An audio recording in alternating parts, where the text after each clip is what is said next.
And what we're going to be doing here is a very common technique that sounds really cool with a lot of dubstep basses.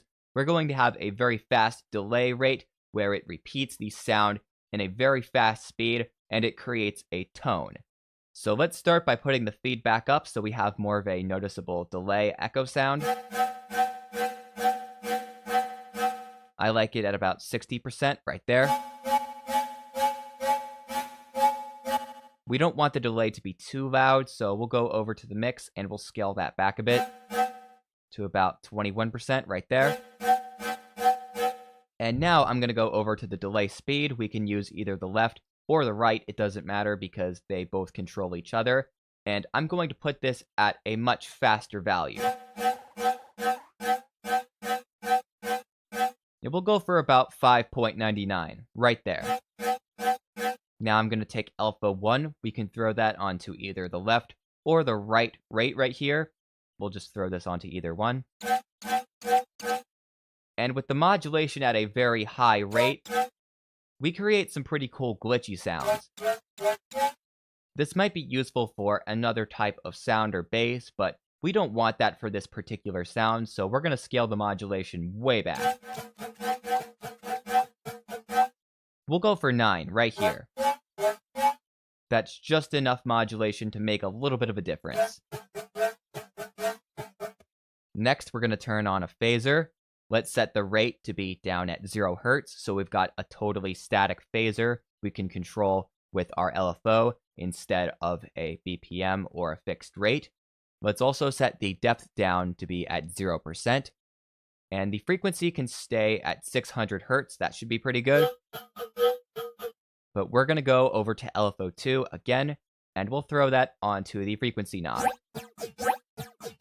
And once again, we'll scale that modulation back quite a bit.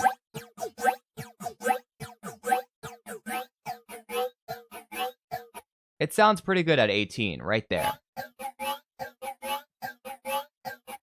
And with the phaser on 100% mix right here, it sounds like the sound's being played underwater, and that's not what we want. We want just a little bit of phaser. So once again, we're going to scale the mix back. 37% should be good.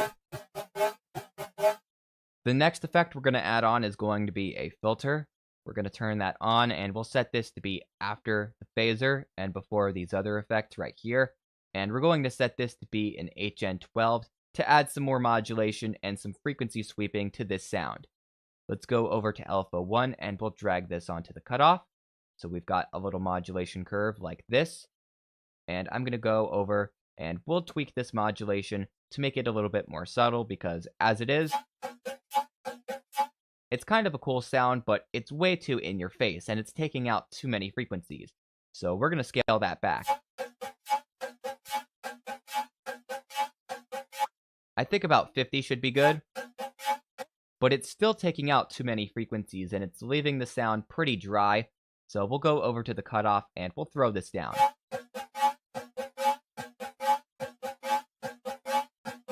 We can probably go for about maybe 50 or 49 Hertz. That should be good. Let's also go over to the resonance and we'll boost this up a bit to give our frequency sweeping a little bit more presence. We can go for about 12% there. Let's also turn the drive up to give this sound a little bit more crunch. And now you can see and hear why we needed to turn the master down, because once you've got a lot of modulation, stuff just starts to get really loud. Let's also go back over to the drive. We'll take alpha 1 and we'll throw that on there for just a little bit more modulation. And I can already tell that this is going to be way too loud. So let's take the modulation and scale that back a lot.